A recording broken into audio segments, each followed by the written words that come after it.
Hello, hello. Welcome to Hot Tea with Holly. I'm Holly, and I got myself a cup of hot peachy tips today. How are you? Welcome back. I am broadcasting to you from sunny Southern California. It's a gorgeous day today. So happy to be here. And today I'm super excited. I am going to be doing with you an episode that I haven't done for a very long time. Let me adjust my camera. So over the past year, I've gotten so many incredible questions from women in my community. And today I'm taking this opportunity to answer some of your toughest questions that have been submitted over the past year. So generally, I get a lot of similar questions time after time, but every now and then, people surprise me with really great questions. And so today, I have a handful of questions that I am going to answer. And in case you missed it, I'm going to be offering this kind of episode on a regular basis. So if you ever want to join me or submit your questions or get any free coaching for one of these upcoming episodes of Hot Tea with Holly, you can now submit your questions. So if you ever want to join me for an episode of Hot Tea, Hot Seat, I am going to give you a link where you could submit your questions or share the things that you're struggling with. And you might be lucky enough to be selected to join me for one of these live episodes. You'll get free coaching. I will hear what you're currently struggling with, and I will help guide you to the solution that's really right for you. Now, I know some people are a little shy about coming on camera live, and so you don't have to actually join me on camera if you don't want to. If you just want to appear via audio, that's something that you can do. So I will include the link here somewhere so that if you would like to submit your questions or share with me with what you're struggling with, like I said, I may reach out and you can join me for one of these episodes and get free coaching directly from me. I'm super excited. I've never done it before, and I think it's a great idea. If you've been here before, hello and welcome back. If you're new here, please use the comments and let me know. If you're watching this in playback, this was recorded live. I'm here for Hot Tea with Holly every Tuesday at 1 p.m. on the East Coast. It's 10 a.m. on the West Coast today. I'm not used to doing such an early broadcast. I kind of like it. But here we are every Tuesday at 1 p.m. on the East Coast. You can find me right here on Facebook. And like I said, if you're watching this in playback, please leave your comments below because I would love to hear from you. And look up or look down and you'll see the link to where you can submit your questions or apply to join me for one of these upcoming episodes for the Hot Tea Hot Seat, where I will support you and guide you and answer any questions that you may have about strength training or intentional nutrition. So if you're here for the first time, welcome. I hope you'll introduce yourself and say hello. I am Holly, and I help you use strength training and intentional nutrition to create the body that you need in order to live the life that you love. So I had a really wonderful mastermind weekend with Coach Jennifer here in Los Angeles.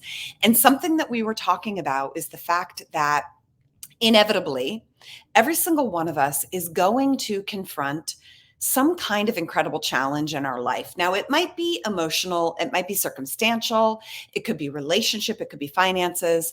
But I've been in this business long enough now, about 30 years, that I actually know every single one of us is going to have to cross a health challenge hurdle at some point in your future.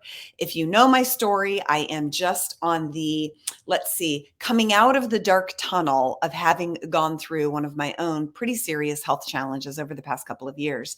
And the one thing that I've learned through this process and through coaching women for 30 years is that there's going to come a time in your future where you really struggle with some kind of a health challenge. I don't say that to be Debbie Downer. I certainly don't say that to be alarmist. Maybe you've already crossed that bridge, and I hope you have. It's pretty inevitable. I believe that there is some element of spiritual journey that many of us are on where we will have to come up close and personal to our mortality and to the vulnerability of our physical bodies. And that's one of the reasons why I love using strength training and intentional nutrition to help you create the body that you need to live the life that you love, because I know inevitably there's going to be a moment where you really have to come to rely on your biological health. And that is what I'm all about. So I'm super excited to go over the questions that we've got today that have been submitted over the years. And this is one of my favorite episodes. So if you are here with me live, please say hello. How are you? Hi, Judy Tate. How are you? Good to see you. Heidi. Heidi is having green hot cinnamon spice tea from Harney and Sons. I'm having the huge PG tips that's reheated from this morning. I'm going to let you guys in on a little behind the scenes secret. So, as you might know, I'm in California right now. I travel with my own teacup. Not only that, I travel with a whole tea collection. I've got my loose leaf green tea. I've got my brewing mechanism for my green tea. I've got my black tea. I've got my teacup. I have everything. I always travel with my teacup. If you are a true tea drinker, your teacup matters, doesn't it? If you're a true tea drinker, what you're drinking out of, your vessel, really matters. Now, I don't find it matters as much with herbals, but if you drink black or green tea, I am really picky about the cup that I'm actually using. And, good porcelain and teaware makes such a difference. So today I'm having my PG tips because I love it. I actually haven't had much green tea, but I'll tell you, I was up really early today and I already had a latte. And so this is round two, having a cup of PG tips. If you are sharing a cup of tea with me or any beverage of any sort, I hope you'll share. Let us know what you are drinking. Judy, so the tea that I'm drinking is called PG Tips. I don't have my box with me. If you're not familiar, PG Tips is a really strong black tea. Now, if you're new to my community, this is not a paid endorsement. Unfortunately, I am not sponsored by any tea companies. If you know someone who works at a tea company, please pass along my name because I would be thrilled to be sponsored by a tea company. That would make me real happy. So I'm not sponsored, but I just happen to be a huge fan of PG Chips. So PG Chips is a British brand. And from my understanding, over in Britain, PG Chips is sort of like the everyday drinkable tea. It would be akin to Lipton tea here in the United States, but it's 1,000 times better. It's an elevated black tea. I think it's generally a mix of a Ceylon or maybe an Assam, like a combination of a Ceylon and Assam, but it's a really strong basic black tea. It makes incredible iced tea. And I just really love it. It's really caffeinated. It's a very strong, full-bodied black tea, but it's also a very basic black tea. And I just absolutely love it. So it's one of my go-tos, I think probably because it's so caffeinated. And then I always have my green tea with me. And today, I don't think I can reach it because it's just behind my camera, but I always have my Japanese sencha with me, which I do get from Harney and Sons. So Heidi's hot cinnamon spice is from Harney and Sons, and Harney and Sons hot cinnamon spice comes in green, black, and herbal. It is hands down one of my favorite teas ever, ever. Right now, I've got the black and the herbal tea in my kitchen at home back in Pennsylvania. And over the years, I've definitely used the herbal. I absolutely love it. And shout out to my client, Lois. Lois is one of my private coaching clients. We were on the phone yesterday. I adore her. If you're watching this, hello, my love. All my clients are my favorites, by the way, but I absolutely adore her. And yesterday we were having a long coaching call and I couldn't believe it. She went toe to toe with me on the tea conversation. And guess what? Heidi, listen up. Tracy Hand Jones, you might be interested. Judy, you might be interested. Judy, I need an update. How are you doing? I feel like I haven't heard from you for a while. So Lois shared with me, drum roll, Harney and Sons has a black lychee tea. I am all about that. If you love lychee, I am obsessed with lychee and yuzu. And Harney and Sons has a black lychee tea, which I'm going to get myself some. It sounds delicious. And Lois says it's her favorite. So that is an endorsement, even though I haven't actually had it. Yes, I did get my hair cut. What do you guys think? I think it's a little bit short, but we're going to roll with it. Let's get back on topic, shall we? Today, I am answering questions that have come in from my community. I went through my database where I keep community questions, and I went over some of them and I thought were really, really great. If you would ever like to join me for a live episode for what I'm calling Hot Tea, Hot Seat, you can join me here live, either on camera or simply via video, audio. And bring me your questions, bring me your struggles. What are you struggling with in terms of your fitness, your muscle building, your nutrition, weight loss, feeling better, autoimmune disorders, any of those things? You can submit an application to join me for one of these episodes, potentially. I will only be picking a few select people, but you can actually join me. Let me see if I can just copy and paste. There it is. I've just added the link here in the comments. If you follow that link, it's bit.ly/hot tea hot seat. You can submit an application to be considered to join me here. You will get free coaching. You and I will have a chat. If you've ever wondered what it would be like to grab a latte with me and pick my brain, or just share with me all of your struggles, think of it like us having a cup of hot tea together, and you can share with me what you're struggling with, and I will coach you and guide you for free. And I would love to see you and have you join me there. Click the link to apply. So, okay, let's see. Holly Miles, so glad that you are here. Tracy Han Jones, she's back to hot coffee with chocolate, Q Armor and Q Core supplements added with some sugar-free caramel creamer, which sounds amazing. That sounds absolutely delicious. Earlier today, I stopped by one of my favorite coffee shops here in Los Angeles, Verve Coffee Roasters. Shout out to them. And I got an unbelievable, it's one of my favorite coffee shops. It's ridiculously expensive, but the latte was delish. Let's jump in. Okay, so Today, we are going over community questions. Over the past year, I have received so many incredible questions from my community. And today, I'm going to be sharing them with you along with my best answers. So, as you know, I hope you use strength training and intentional nutrition to create the body that you need to keep up with the life that you love.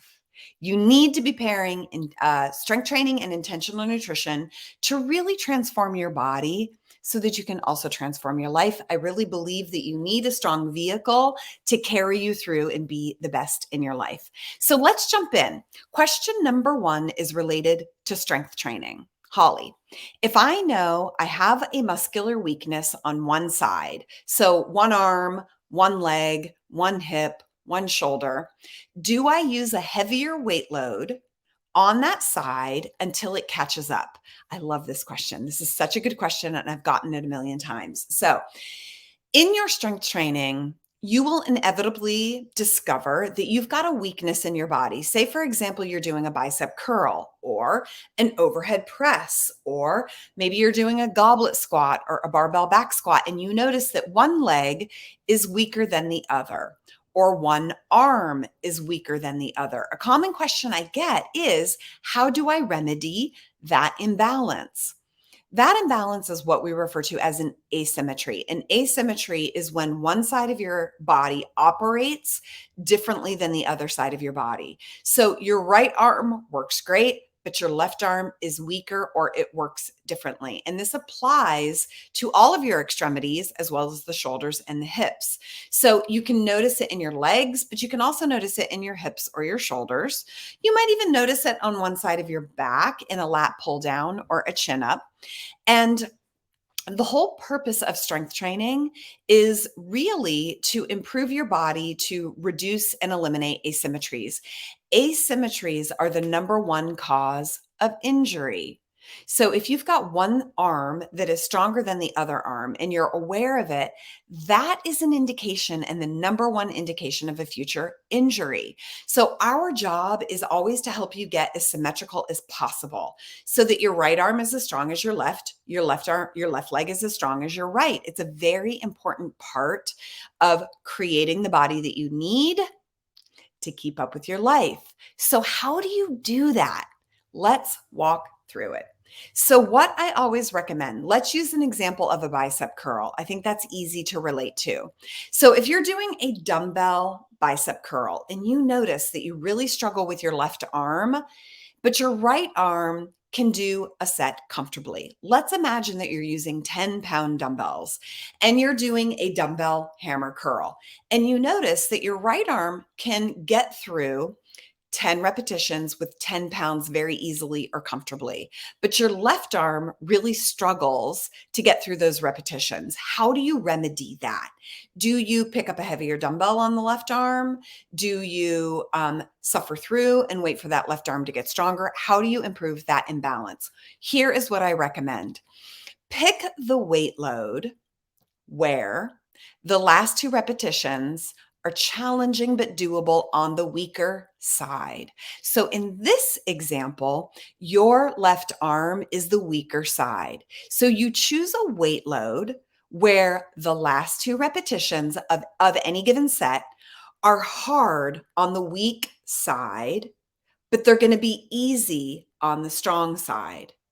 So you find the weight load that challenges the weak side until the weak side gets stronger. Eventually, what's going to happen if you're using, let's say, 10 pounds and you're performing this exercise and your left arm is weaker and you notice that you're struggling for 10 repetitions on that left arm, you continue with that exercise at the same weight load for a couple of weeks. It might take 2 or 3 weeks until the 10 repetitions on the weaker side get easier. Once they get easier, I recommend that you increase the repetitions. So now the exercise becomes 12 repetitions on both arms, where the last repetitions on the weaker side are hard. Once those repetitions get easier on the weaker side, you then increase your repetitions again to 15, keeping the same weight load. So following this example, now you're going to be doing 15 repetitions on both arms with 10 pounds, where the last two repetitions on your left arm are harder, but your right arm might be doing it very easily. Once that left arm gets more comfortable at 15 repetitions with 10 pounds, it's now time to increase the weight load on both arms. You increase your weight load and then you decrease your repetitions back to 10 and you start this cycle over again. Eventually, what's going to happen is the left arm is going to catch up to where the right arm is. So let's say, for example, if you follow this pattern for a period of time, the left arm is going to eventually catch up to 10 repetitions with 12-pound dumbbells. And now that's also challenging on the right arm. And at that point, now both arms get to progress at the same weight. Does that make sense? So Mary shares that this is one of her problems.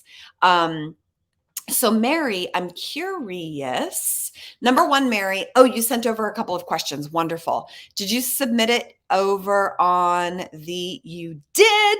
I love you guys. This is so wonderful. You've already submitted. Liz, Jane, Heather, Mary, you guys are amazing. Mary, I love it. So what I'm going to do, those of you guys that have already submitted your questions to the hot seat application, I'm going to go over your questions and one of you guys will get selected for the next episode. So stay tuned for that. Now, Mary is sharing that yes, she struggles with this same issue. One body part or one side of her body is weaker than the other. So, Mary, does this approach work for you? And or any of you that are here with me live or watching in playback, does this relate to you as well? So I want to repeat it quickly again because this is ultimately the way that you are going to improve more symmetry in your body from right to left. And it's really important because, as I said, an asymmetry is the number one predictor of injury. Let's say you love to run or you love to walk or you love spinning or cycling, and you know that your right leg is weaker. If you are a runner and you know that your right leg is weaker, eventually at some point in the future, you're going to get an injury. It might not be on the right leg, it could be the left hip. But because there's an asymmetry in how your body is being used, you are setting yourself up for the risk of some kind of an injury. Part of strength training, the real reason I am such a passionate fan of strength training is because it helps you live a better life. Now, strength training can also make you look amazing. It helps to burn fat. It helps you get lean. It helps you make a look. If you want to look awesome, strength training is the way to get there. It's literally the only way to truly transform your body. It's the only thing that you can do to really reshape your shoulders, really reshape your thighs, really shape your booty the way that you want it to be. Strength training is where it's at. And while that is absolutely our best tool to get you looking awesome and being fit, it's the best way to avoid injury in the future and make it so that you move better in life. So, one of your jobs is to make sure that you are improving any asymmetries in your body. So, if your right leg is weaker, if your left leg is weaker, you want to follow this protocol in your strength training until the weaker side catches up to the stronger side. And then both extremities or body parts or joints then start to get stronger together over time. So you gradually increase the repetitions until you hit 15, and then you reduce your repetitions and increase the weight load. You repeat that cycle until the two sides are working equally, and then you bring your weight loads up on both sides, right? So now your left arm and your right arm are going to be equally strong. They're unbalanced. And then you follow the same rep scheme to bring both arms, both legs, or both shoulders up at the same time. And that is how you strengthen one body part that's weaker as compared to the other. Heidi, thank you. Mary, wonderful. Good. I am so glad. If there's any questions specifically on this topic, let me know. Beautiful. Judy, so good to hear from you. I will email you with an update. I haven't left you doing playbacks, but I've missed seeing you live. I'm so glad that you're here live, and I will be here every week. Every week, Hot Tea with Holly is on Tuesdays at 1 o'clock on the East Coast time. So glad you guys are here. Okay, so let's move on to question number 2 from the community. This is a nutrition-related question. Is Weight Watchers point system the same as your macronutrient approach? This is a question I got earlier this year. I thought it was amazing, and I would love to jump into the answer on that. So if you are newer to my community, I am a proponent of learning to balance your macronutrients, protein, fat, and carbohydrates. When you learn to balance your macronutrients strategically, everything changes. Everything changes. And I know that sounds like it could be hyperbole. It's really true. It's very profound. And it is the most sustainable and pleasurable way of losing weight, getting leaner, and performing better. Learning to balance your macronutrients each day, learning to eat a certain amount of protein, a certain amount of carbohydrates based on what your body needs really is the holy grail to get you to all of your goals, whatever your goals are. I firmly believe that, and there's so much research to back it up. So, a great question, since what we're talking about is learning to balance macronutrients, and some people refer to this as counting macros.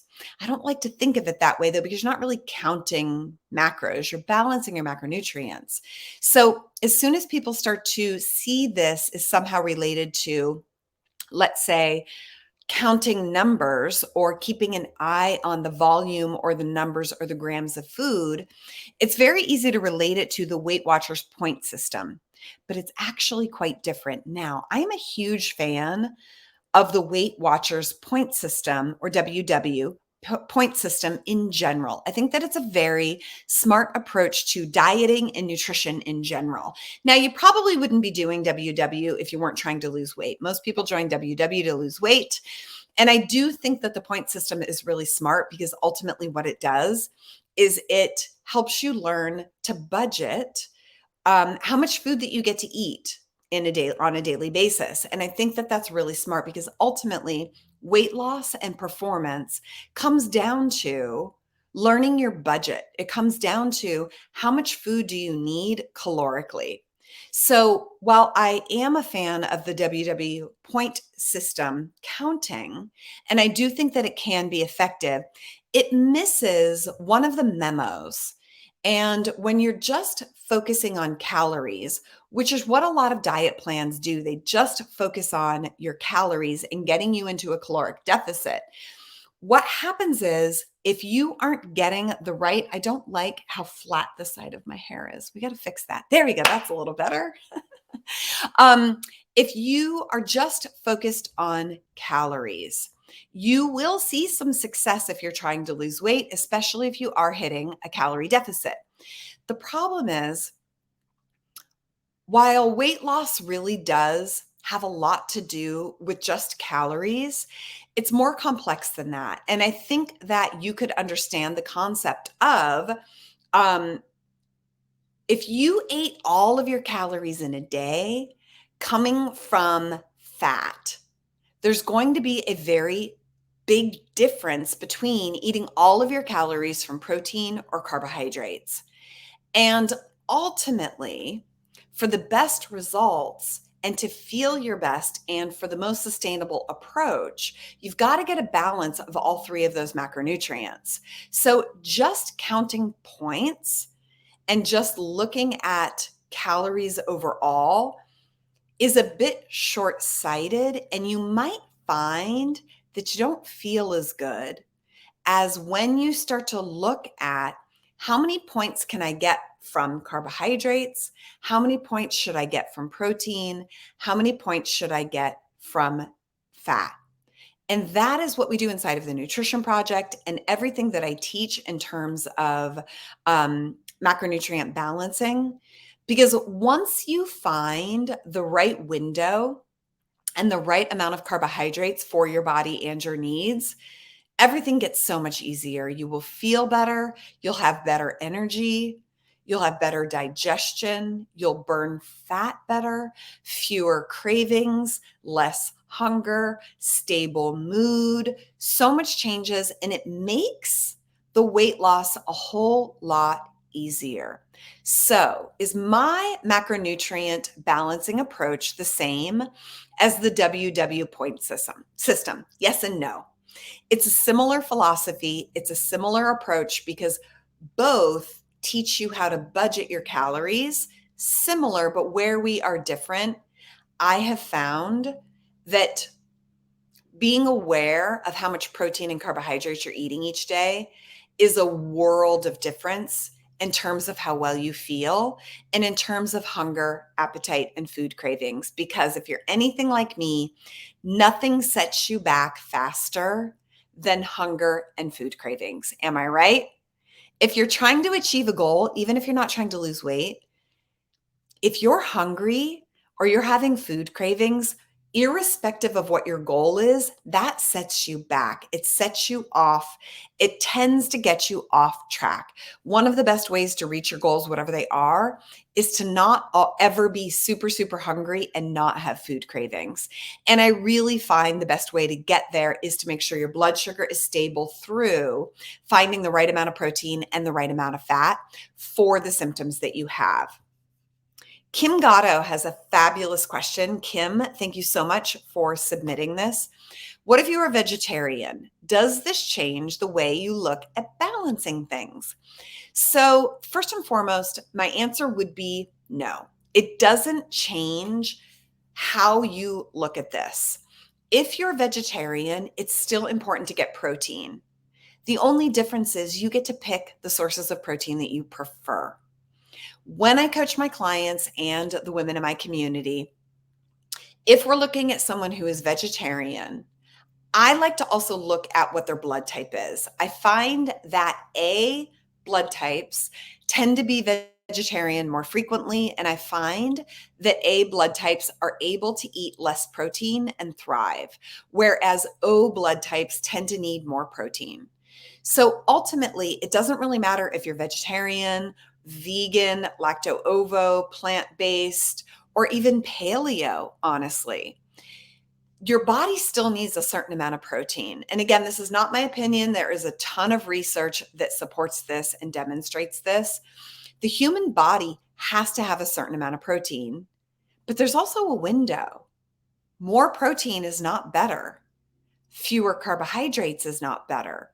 Your body needs a certain amount of carbohydrates, and that is highly dependent on your activity, how you use your body, how you burn fat, what your workouts look like, and just your genetic need for carbohydrates.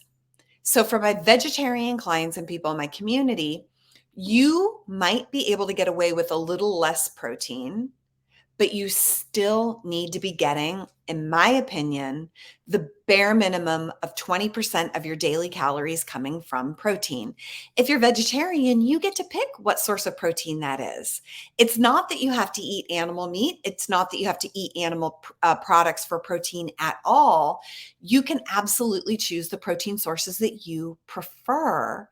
And that is one of the reasons why I love looking at a macronutrient balance approach to eating, because you get to decide what carbohydrates you prefer. If you don't like to eat grains and you like to be more paleo, you get to choose the carbohydrates that work for you, the proteins that work for you, the fats that work for you.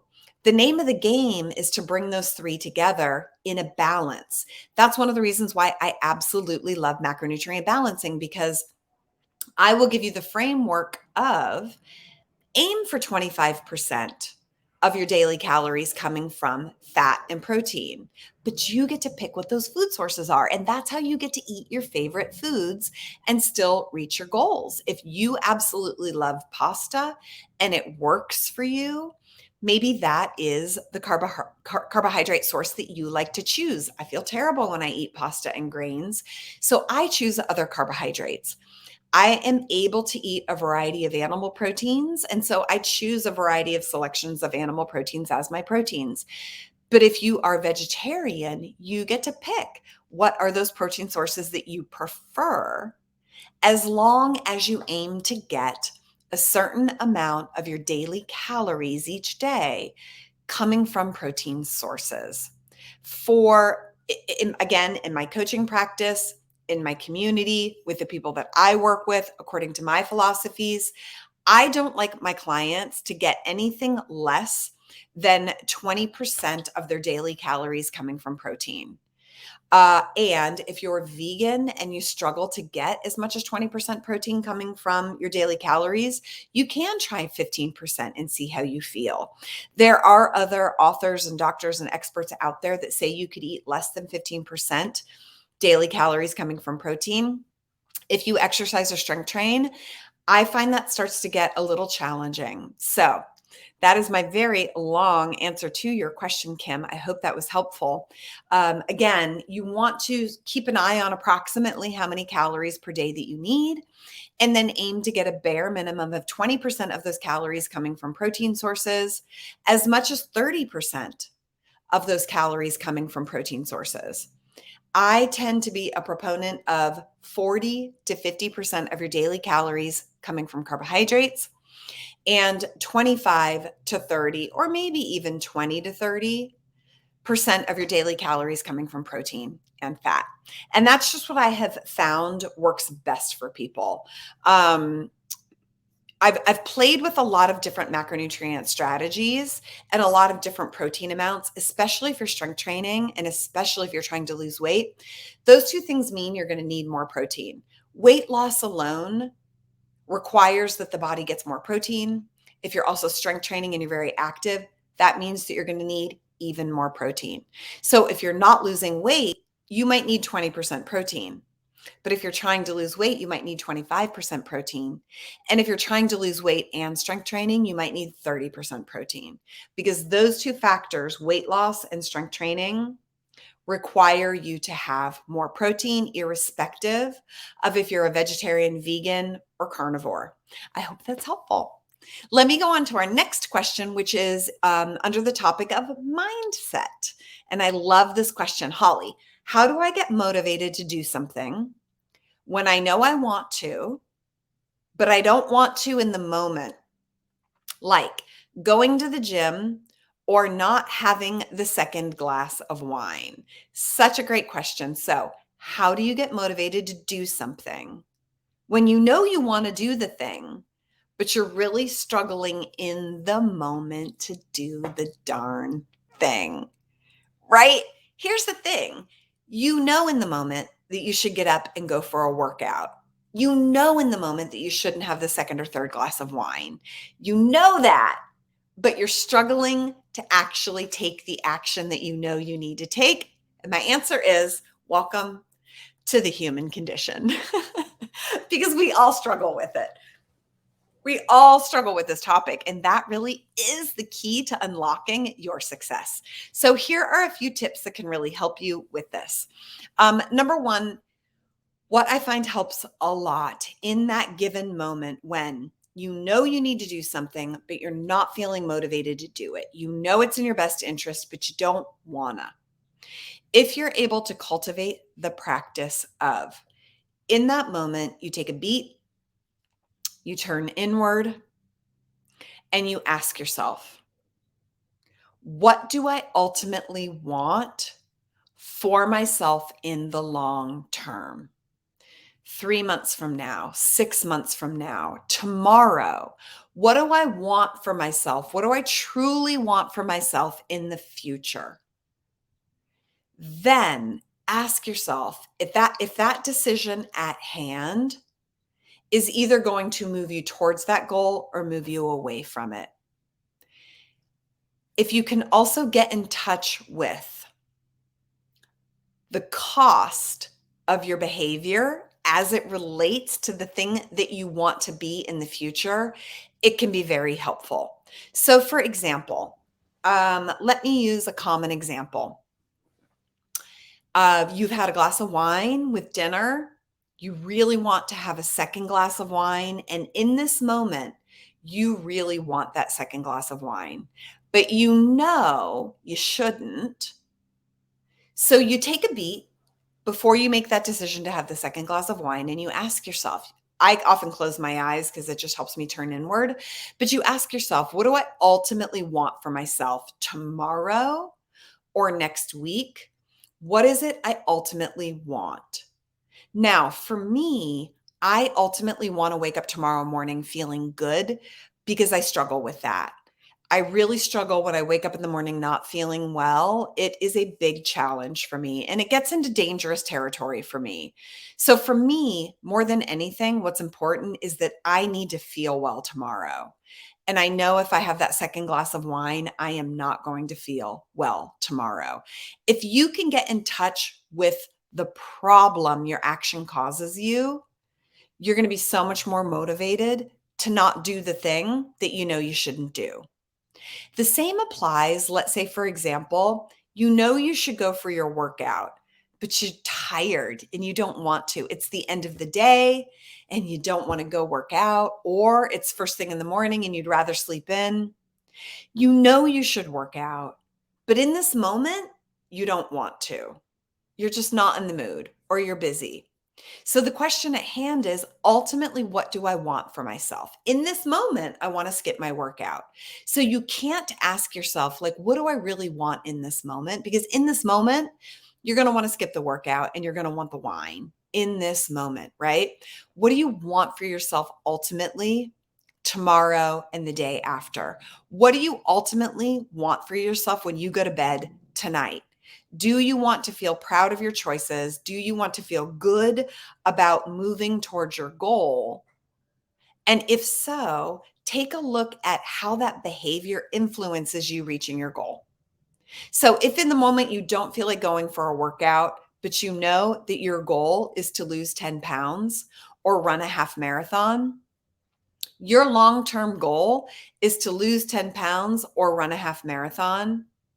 Skipping your workout is going to keep you from that goal. And how does that make you feel? What is the pain that that causes? Because if you can get in touch with the pain that your behavior causes you, you're going to be so able to make any decision you need to make. And that's what's going to help you lose weight. That's what's going to help you get lean. That's what's going to help you get the smaller, tighter, fitter, stronger body that you ultimately want for yourself, that the wine or the workout could affect. Does that make sense? I think I have one more question for you guys. And if you have any questions here live with me, let me know. One more question, and this is related to nutrition. Holly, I'm never hungry in the morning. Do I really have to eat breakfast? Such a good question. This applies for me. A lot of times in the morning, I'm actually not hungry. So if you are not hungry in the morning, do you really need to eat breakfast? Yes and no. The morning is a critical time to stabilize your blood sugar. So at some point, I really find you're going to reach your goals faster if you are breaking your overnight fast with an intentional meal within an hour of getting up. So if you wake up in the morning and you're not hungry, do you need to eat right away? No. But I promise you, you're going to reach your goals faster and easier if you do break your fast with an intentional blood stable balancing meal within an hour of waking, maybe an hour and a half at max. So you don't have to eat when you're not hungry. But if you find that even an hour and a half after waking, you're still not hungry, it's a good idea at least to get about 200, 250 calories in where your protein, your fat, and your carbohydrates are balanced to stabilize your blood sugar for the rest of the day. Now, if you're a coffee drinker or a caffeine drinker, you really have to pay attention to this because caffeine reduces your appetite. So if you're waking up in the morning and you're drinking coffee on an empty stomach, that could be suppressing your appetite. So it might be you actually are hungry an hour after getting up, but if you had coffee and it suppresses your appetite, you're not going to feel hungry an hour later. And that is misleading. Therefore, I really find it absolutely critical that within about an hour to 90 minutes of waking, you break that overnight fast to stabilize your blood sugar. It doesn't have to be a 700-calorie meal. It doesn't have to be a big, huge breakfast, but it really should be a combination of protein, fat, and carbohydrates that are balanced to stabilize your blood sugar. That is going to give you better energy for the rest of the day. That's going to help you burn body fat better for the rest of the day. It's going to reduce hunger later in the day. It's going to boost energy later in the day. It's going to help you get better workouts. It's going to reduce food cravings. It does so much for you if you eat a blood sugar balanced meal within 90 minutes of waking. I don't like my clients to go more than an hour, but if you have to push it to 90 minutes, you can. So, do I really have to eat breakfast? Let's change the terminology. Let's change the language on that. It's not that you need to eat an omelet with toast. You don't need to eat breakfast per se, but you need to stabilize your blood sugar within 90 minutes of waking. And you can do that a number of ways. You could add some collagen to your coffee and eat a banana with a couple of almonds. You could find a protein bar and maybe some fruit or add some you know, collagen to your coffee, like I said, or a side of fruit. There are a number of ways that you can do it outside of eating a big, huge breakfast. The key is that you get protein and carbohydrate, potentially some fat, so that you can really stabilize your blood sugar. The key to stabilizing your blood sugar is to pair protein and carbohydrates. Fat does not impact blood sugar. So protein, carbohydrates are most important in the morning to stabilize blood sugar. If you're able to get some fat in there, that's helpful for appetite and energy later in the day, but fat doesn't really impact blood sugar. Judy, good question. What do you think is the best app for tracking macros? So I don't think that I can answer this question perfectly because I have not tried all of the apps. What I will say is I absolutely love and have always used MyFitnessPal. I have not tried a lot of the other apps. I know that there are other women in my community that have other apps that they like better. If you guys are here and you have other apps that you prefer, please share the apps that you love so that we can give Judy some love and give her some suggestions. I know that I think it's livestrong.com has one called My Plate, I think. And there are several out there that people really love. I happen to love MyFitnessPal. The reason why I like MyFitnessPal, I love the user interface. I find it a very easy to use app. I also find it highly customizable. A lot of features and ways of using the app. I love how it tracks macronutrients. I love that their user generated database, crowdsourced database is massive. So you might even go to your local family restaurant and one of their plates or one of their recipes or dishes is actually inside of MyFitnessPal. And so I love that because it's crowdsourced and other users are adding to the database, the MyFitnessPal database is massive. And I like that because you'll find specialty items. You'll find certain things in certain grocery stores that aren't necessarily in Whole Foods or Walmart or Target. You might find some specialty brands there inside of MyFitnessPal. So I just find MyFitnessPal, I love it. It's the one that I have used for 15 years, I think, maybe years and years and years and years and years.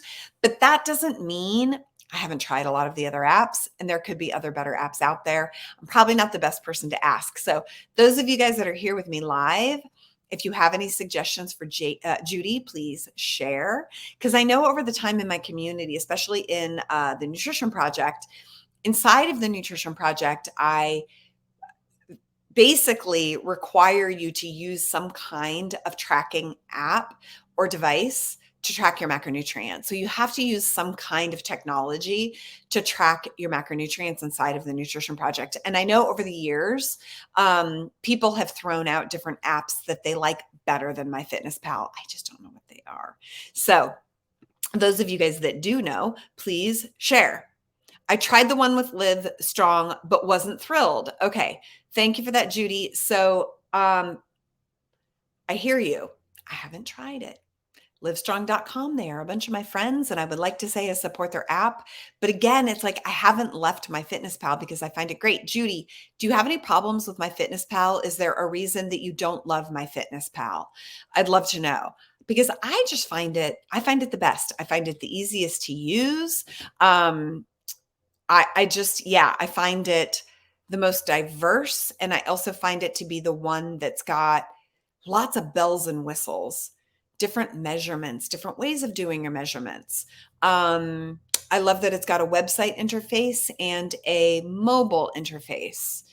I love their recipe function that you can just pull recipes into their website interface and it can help you build a recipe so much easier. So I love MyFitnessPal. And again, Judy, if there's any reason that you don't absolutely love it, I would love to know. Mary likes MyFitnessPal as well. And I don't think there have been any other suggestions so far. And that is it for today, you guys. Thanks for joining me for cold tea now with Holly. And like I said, if you would like to join me for a future episode for Hot Tea Hot Seat community coaching with me, you can submit an application at the link that's listed here on this page, either in the comments alongside of me or down below. But you can also go to bit.ly hot tea hot seat. And that will take you to my application. And you're just going to share with me a little bit about where you need support.